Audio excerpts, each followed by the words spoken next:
Hello team! What do you get when you combine Metal Slug, Peace Walker, and Monster Hunter? You get Mercenary Kings, the latest crowdfunding game to hit Steam.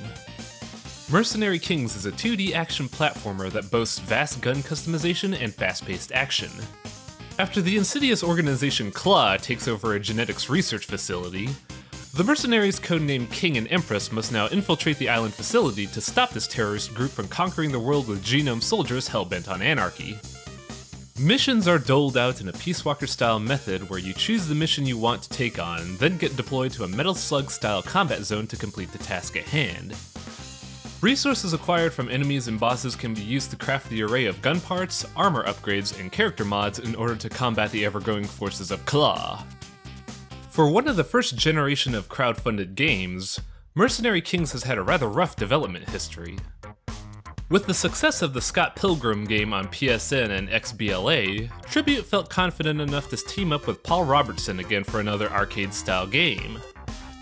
However, their main problem was getting funding after the troubles they had with Ubisoft. After a shaky Kickstarter campaign in 2012 that barely got funded, Tribute then turned to Steam Early Access in 2013 to cover the rest of the funding that they couldn't achieve for their milestone goals. From there, crowdfunding testers spent the next year covering the various balance issues and netcode testing to get the game up to snuff, all quietly under the radar. Now, after a full year from entering early access, we finally have the completed project as advertised by their Kickstarter campaign. So, after a full year of development, how has the gameplay turned out? Mercenary Kings takes their inspirational sources and manages to mesh these wildly different ideas into a fairly decent game. The core gameplay of deploying to missions and completing them is very flexible. Each mission has a primary objective to complete for cash, ranging from eliminating threats to saving hostages and simple reconnaissance. Optional and hidden objectives exist to bolster rewards further, and there are speedrun goals for the more daring players out there. The actual gameplay is a mix of run-and-gun gameplay and tricky platforming, resulting in a neat mix of action and reaction gameplay. The game's selling point of gun crafting is ridiculously in-depth, allowing you to mix things such as a revolver base, drum-fed magazines, vented gun barrels, a shotgun stock, and incendiary bullets to make one nightmare of a gun combination. There's so much available as well. Gun models range from basic pistols, submachine guns, assault rifles, sniper rifles, shotguns, and missile launchers. Gun parts involve the receiver, the magazine, the barrel, sights, the gun stock if necessary, and ammunition. And even ammunition involves choosing between AP rounds, buckshot, fragment rounds, magnums, the drop shot, or even homing missiles. Melee exists in this game as a backup plan when reloading and as a parry against bullet shots. And while the level of knife crafting isn't as deep as guns, it still offers a fun variety of toys to take a stab at. Tribute certainly made good with their promise of detailed gun building. The amount of detail put into that mechanic is head-crushing. Finally, there's the co-op. This game has co-op, and it's one of the huge things touted for this game. However, I haven't had much time to test it myself. In the time I did manage to try co-op, however, I had a satisfying experience. The game runs on Steamworks, and the synchronization works on a rollback fashion based on whoever's the host. Steamworks makes connectivity easy to handle since the host just needs to enable the function via an NPC and any friends can jump in whenever they want. Or you could just jump into a random guy's game and help out him without a hitch. The rollback synchronization feels weird visually, but in terms of gameplay it's rock solid. I've played co-op with friends from Japan and Australia that usually get 300 ping on other games. But when I co-op Mercenary Kings with them, it still feels like I'm playing the game normally with little latency issues despite some odd visual anomalies.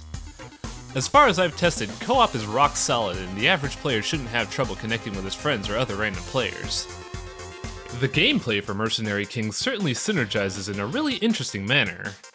The game model of taking on special missions and getting materials to make more guns really evokes the elements that made Peace Walker and Monster Hunter really engrossing. The gun crafting ties into the core gameplay as well, since the type of gun can drastically affect how you play out each mission due to the interaction between the gun traits and the environment at hand. The core gameplay of platforming and action synergize well to the point where one doesn't feel overpowering compared to the next. Traveling around the game feels exciting, and the placement of enemies in each zone along with their variable AI makes the combat satisfying as well. It also helps that the design elements of the game in terms of visuals and sounds makes everything feel more cathartic overall. Bosses really benefit from the design elements of this game, providing a challenging gameplay experience that's exciting to watch as well. Many of the game's elements work together so well to provide both a quick arcade experience and a satisfying sense of long-term progression through gun modding. While some elements of the game fit well together, there are also elements that feel disorienting or just plain boring. In terms of core gameplay, the platforming feels weird due to a weird delay in the jump. While some games in the past have had a similar effect, it feels especially foreign in this game because the jump pause breaks the flow of movement and oftentimes affects momentum when trying to juke enemies or make a tricky jump.